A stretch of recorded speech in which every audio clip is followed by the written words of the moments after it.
Conflicts को कैसे handle करना है ट्विन फ्लेम जर्नी पर, इस पर बेस्ड है आज का वीडियो। एसेंशियल चैनल से मैं रूपाली आप सभी का बहुत बहुत स्वागत करती हूँ। Twin flame journey handling conflict. आज हम बात करेंगे एक ऐसे टॉपिक की जो ट्विन फ्लेम जर्नी में हर किसी ने एक्सपीरियंस किया है, वो है कॉन्फ्लिक्ट बिटवीन ट्विन फ्लेम्स। और इस वीडियो में हम समझने की कोशिश करेंगे कि हम ट्विन फ्लेम कॉन्फ्लिक्ट्स एक्चुअली क्या सिग्निफाई करता है और कैसे आप उन्हें हैंडल कर सकते हैं, कैसे आप अपनी जर्नी को और ज़्यादा सीक्रेट बना सकते हैं। You need to handling conflict with consciousness. सबसे पहले बात, a divine mirror not a mistake. Conflict is what? Conflict is a divine mirror, it's not a mistake. सबसे पहले ये समझना ज़रूरी है कि ट्विन फ्लेम कॉन्फ्लिक्ट कोई गलती नहीं, ये कोई गलती नहीं है। ये एक डिवाइन मिरर होता है जहां आप दोनों एक दूसरे के अनहील्ड वुंड्स को रिफ्लेक्ट कर रहे होते हैं। आपका ट्विन फ्लेम आपको वो सब दिखाते हैं जो आप खुद में डिनाई करते आए हैं। अब तक आपने अपने उस वुंड्स को या उस एरिया को डिनाई किया। इसलिए जब कॉन्फ्लिक्ट होते हैं उसे आप पर्सनल नहीं लीजिएगा, पर्सनल नहीं लेना चाहिए, उस पर सोल लेवल से रिफ्लेक्शन करना चाहिए। Common reasons behind twin flame conflicts. क्या है कॉमन रीजन? सबसे पहला रीजन है ईगो रेजिस्टेंस। ट्विन फ्लेम के बीच में एक जो ईगो है ना, ईगो रेजिस्टेंस बहुत ज़्यादा होती है। दोनों या एक पार्टनर वल्नरेबल फील करते हैं ट्विन फ्लेम जर्नी में। दूसरा रीज़न है ओल्ड कार्मिक वुंड्स ट्रिगर होते हैं, स्पेशली अबैंडनमेंट, रिजेक्शन या ट्रस्ट इश्यूज होते हैं ट्विन फ्लेम के आपस में। Third reason is inner child healing incomplete होती है तो भी कन्फ्लिक्ट फीचर करता है। फोर्थ रीज़न कम्युनिकेशन डिस्टॉर्टेड होती है, जब वर्ड्स से ज़्यादा एनर्जी मिसअंडरस्टैंड हो जाती है। ये सब ट्रिगर्स होते हैं ट्रांसफॉर्मेशन के। जब आप इन ट्रिगर्स को समझते हो तब हीलिंग नेचुरली स्टार्ट हो जाती है। कॉन्फ्लिक्ट के बाद क्या ना करें, क्या कुछ अवॉइड किया जाता है कॉन्फ्लिक्ट के बाद? जैसे मान लीजिए कॉन्फ्लिक्ट हो गया, लड़ाई झगड़े हो गई, थोड़ी डिफरेंसेस ऑफ ओपिनियन हो गया। कॉन्फ्लिक्ट के बाद सबसे कॉमन गलती होती है रनिंग और ब्लेमिंग। ये ना करें। ये एक्शन आपको टेम्पररी रिलीफ देते हैं लेकिन लॉन्ग टर्म ग्रोथ को ब्लॉक कर देते हैं। सो अवॉइड दीज। साइलेंट ट्रीटमेंट या इमोशनल विड्रॉल अवॉइड करना चाहिए इसके साथ साथ। एंड अपने ट्विन फ्लेम को मैनिपुलेट करना या फोर्स करना भी अवॉइड करिए। कॉन्फ्लिक्ट के बाद सोशल मीडिया पे वेंट करना या कंपैरिजन करना भी अवॉइड करना चाहिए। कॉन्फ्लिक्ट के बाद अपने पेन को सप्रेस करना अवॉइड करिए। Conscious ways to handle conflict. How you could consciously handle your conflict between your twin flame. आप ट्विन फ्लेम कॉन्फ्लिक्ट को सीक्रेट बना सकते हैं अगर आप number 1 pause and breathe. Emotional reaction से पहले ब्रेथ अवेयरनेस लाएं, इसलिए थोड़ी देर के लिए पॉज करें। इमीडिएट आंसर बिल्कुल भी ज़रूरी नहीं है करना और इमीडिएट आपको रिएक्शन भी करना ज़रूरी नहीं है। So pause and breathe. Second, how to handle conflict between twin flames. Inner reflection करें।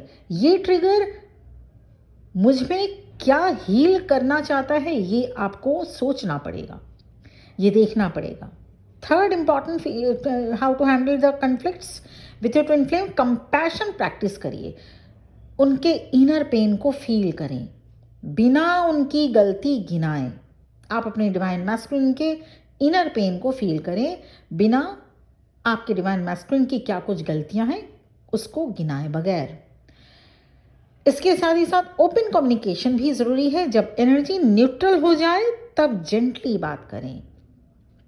इस तरह से आप रिएक्शन के बजाय रिस्पॉन्स से अपने कनेक्शन को इवॉल्व करते हैं। कॉन्फ्लिक्ट से सोल ग्रोथ कैसे होती है? क्योंकि कन्फ्लिक्ट्स ट्विन फ्लेम्स के बीच में होती है और इसी के साथ साथ इसको हैंडल करने के तरीके आने चाहिए ताकि इस कन्फ्लिक्ट्स के ज़रिए आपका सोल की ग्रोथ हो सके। हर कन्फ्लिक्ट एक एक्टिवेशन पॉइंट होता है जहाँ से सोल ग्रोथ शुरू होती है। आपको सीखना होता है अबैंडनमेंट ट्रिगर। जब भी या जैसे ही जिस आपको अबैंडनमेंट इशू हो या आपके अंदर जो अबैंडनमेंट है वो ट्रिगर हुआ, आपके डिवाइन मैस्कुलिन ने ट्रिगर किया, इमीडिएट सेल्फ लव का लेसन याद रखिए।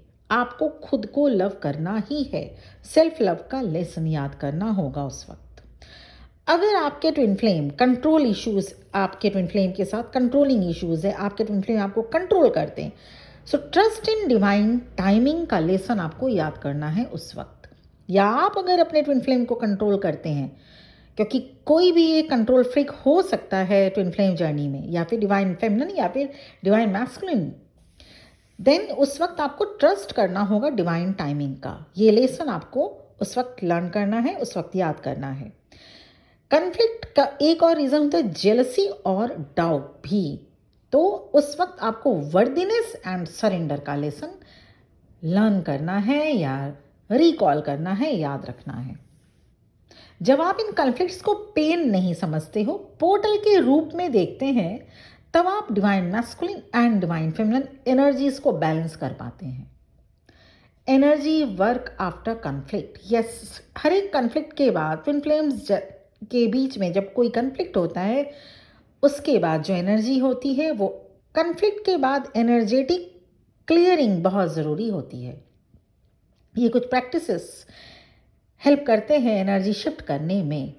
इस तरह आप अपनी एनर्जी को स्टेबलाइज करके अपने ट्विन फ्लेम के एनर्जी फील्ड को भी हील करते हैं। अगर आप करेंटली सेपरेशन फेज में हैं और कॉन्फ्लिक्ट अनरिजॉल्व्ड है, तो याद रखें रिजोल्यूशन एनर्जी के थ्रू भी हो सकती है, बिना कन्वर्जेशन के।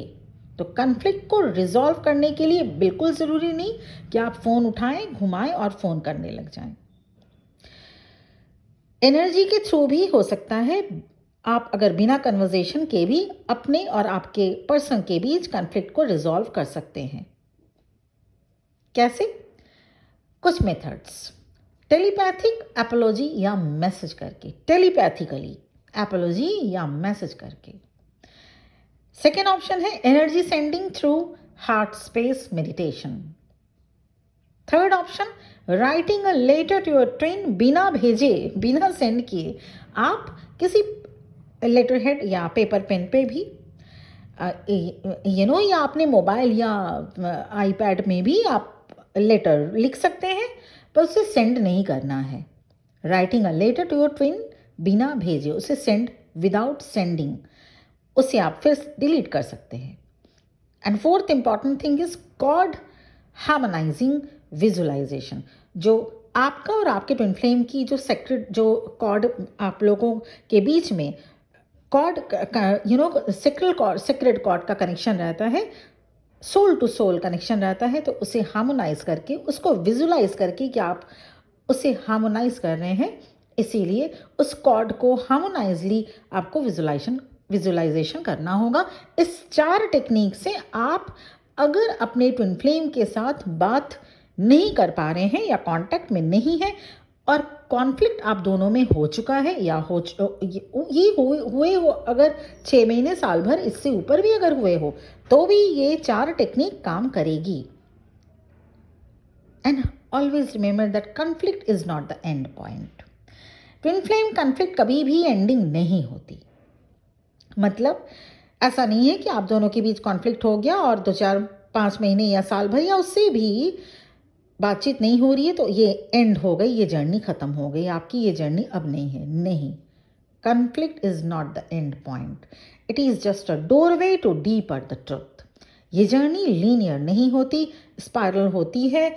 हर बार आप एक नए वर्जन में इवॉल्व होते हो। बस याद रखें, लव कभी ख़त्म नहीं होता, वो सिर्फ लेयर्स क्लियर करते हैं। Trust the process, trust your soul. Your soul is evolving, let it flow. Conflict resolve होने के बाद जो लेसन्स आपने सीखे हैं, कन्फ्लिक्ट हुआ, आप शांत हुए, आपके पर्सन, आपके डिवाइन मैस्कुलिन उधर शांत हुए। आपने जो यहाँ पे मेथड्स, 4 मेथड्स मैंने बताया, अगर आप बात नहीं करते तो भी, अगर कॉन्ट्रैक्ट जोन में अभी नहीं है तो भी इन 4 मेथड्स यूज़ करके आप कॉन्फ्लिक्ट को सॉर्ट आउट कर सकते हैं, रिजॉल्व कर सकते हैं। उसके बाद कॉन्फ्लिक्ट रिजॉल्व होने के बाद जो लेसन्स आपने सीखे हैं, ज़रूरी तो नहीं कि हर एक बार डिवाइन मैस्कुलिन ही गलत हो, है ना, उनको इंटीग्रेट करना बहुत ज़रूरी है। सिर्फ बात करके या सॉरी बोल के सब ख़त्म नहीं होता। उस हीलिंग को अपनी लाइफ का हिस्सा बनाइए, या लेटर हेड में, या आप अपने मोबाइल में सॉरी लिख के बगैर सेंड करके, इतना तक ही ख़त्म नहीं हो जाता। आपसे गलती हुई, आपको अगर पता लग गया, तो आपको सिर्फ सॉरी बोल के या इससे नहीं, आपको उसे आपको खुद को उस फेज तक लाना पड़ेगा कि आपने अपनी हीलिंग पूरी की। तो हीलिंग को अपनी लाइफ का हिस्सा बनाइए ताकि इस तरह की कॉन्फ्लिक्ट्स फिर दोबारा ना हो। Strategies to prevent future conflicts क्या है? स्ट्रैटेजीज, कॉन्फ्लिक्ट अवॉइड करना पॉसिबल नहीं, लेकिन फ्यूचर में रिपीट कॉन्फ्लिक्ट्स को रिड्यूस करना पॉसिबल है। क्योंकि जैसा मैंने कहा, ट्विन फ्लेम्स के बीच में कॉन्फ्लिक्ट्स होते हैं, तभी वो वुंड सरफेस में आते हैं। तो इसका मतलब ये नहीं कि एक ही कॉन्फ्लिक्ट्स बार बार होने लगे। कॉन्फ्लिक्ट्स को रिड्यूस करना बेहद ज़रूरी है। कभी कभी ट्विन फ्लेम जर्नी इतनी इंटेंस हो जाती है कि आपको एक समझ में नहीं आता कि इसे हैंडल कैसे करें। कॉन्फ्लिक्ट आपकी जर्नी का एनिमी नहीं है, वो आपका टीचर है। जब आप उस टीचर की टीचिंग को अपनी रियलिटी बना लेते हो, तब आप अपने ट्विन फ्लेम के साथ एक ट्रूली कॉन्शियस यूनियन में एंटर करते हैं आप। तो कॉन्फ्लिक्ट ट्विन फ्लेम के बीच में होता ही होता है। हाँ, ये अलग बात है कि सबका एक जैसा कॉन्फ्लिक्ट नहीं होता, और ना ही कॉन्फ्लिक्ट सबके अगर रोज़ रोज़ होते हैं या जब भी मिले तब कॉन्फ्लिक्ट ही होने लगे, ऐसा भी नहीं होता। लेकिन ट्विन फ्लेम कॉन्फ्लिक्ट एक मेजर पार्ट है, क्योंकि उसी से आप अपने वुंड्स को ट्रिगर करते हैं, आपके वुंड्स को ट्रिगर करते हैं, और वाइस वर्सा आप अपने डिवाइन मैस्कुलिन के वुंड्स को ट्रिगर करते हैं कॉन्फ्लिक्ट के थ्रू। पर कॉन्फ्लिक्ट, अगर एक ही जैसा कॉन्फ्लिक्ट बार बार हो तो भी यहाँ पे डिले होगी जर्नी। और कॉन्फ्लिक्ट के बाद आपने क्या सीखा? क्योंकि जैसा मैंने कहा, सिर्फ डिवाइन मैस्कुलिन ही गलत हो ये बिल्कुल भी ज़रूरी नहीं। आपने क्या सीखा वो, और आपने उन चीज़ों को सीख के आपने इम्प्लीमेंट कितना किया, ये ध्यान में रखना होता है। उसके बाद ही आप, और उसके बाद दूसरे टाइप के जब कॉन्फ्लिक्ट आए तो उसको भी सेम वे से हैंडल करना होगा। लेकिन इतना ध्यान में रखना होता है कि हर एक कॉन्फ्लिक्ट अगर आए तो उसे एक स्ट्रैटेजिक वे में हैंडल करने की कोशिश करनी चाहिए, क्योंकि सोल का कनेक्शन है ट्विन फ्लेम के साथ। तो ये नॉर्मल लव अफेयर नहीं है, it's not at all a conventional type of a love affair कि आप उसी एक ही पैटर्न से अपनी कॉन्फ्लिक्ट को रिजॉल्व करते जाएंगे जो आप नॉर्मल पर्सन के साथ रिजॉल्व करते हैं। ये 4 टेक्निक जो मैंने बताए, ट्विन फ्लेम के साथ अगर कॉन्फ्लिक्ट हो रहा है तो सबसे पहले खोजें अपनी गलती कहाँ है, और अगर आपको पता जैसे ही चल गया, उसे रिजॉल्व करने के 4 पॉइंट्स। कॉन्फ्लिक्ट ज़रूरी बिल्कुल भी नहीं कि आज हुआ और कल फिर नहीं होगा, वो होगा, और तब तक होगा जब तक आप इन सभी कॉन्फ्लिक्ट्स को रिजॉल्व नहीं कर लेते। तो ये था एक वीडियो, और ये बहुत ही किसी ने लिख के भेजा था कि बहुत कॉन्फ्लिक्ट्स होते हैं उनके डिवाइन मैस्कुलिन के साथ, कैसे उसको हैंडल या हील किया जाए या डील किया जाए। तो ये है कुछ पॉइंट्स, कुछ तरीके जो मैंने आपके साथ शेयर किया। अगर इंसाइटफुल लग रहा है ये वीडियो, प्लीज़ चैनल को सब्सक्राइब एंड बेल आइकन को प्रेस कर दीजिएगा, और साथ ही साथ मेरी तरफ से बहुत बहुत blessings and best wishes for the journey ahead. Personal session या पर्सनल रीडिंग भी अवेलेबल है, और मेरा नंबर आपको स्क्रीन में दिखा होगा। Thank you very much for watching this video. ओम नमः शिवाय।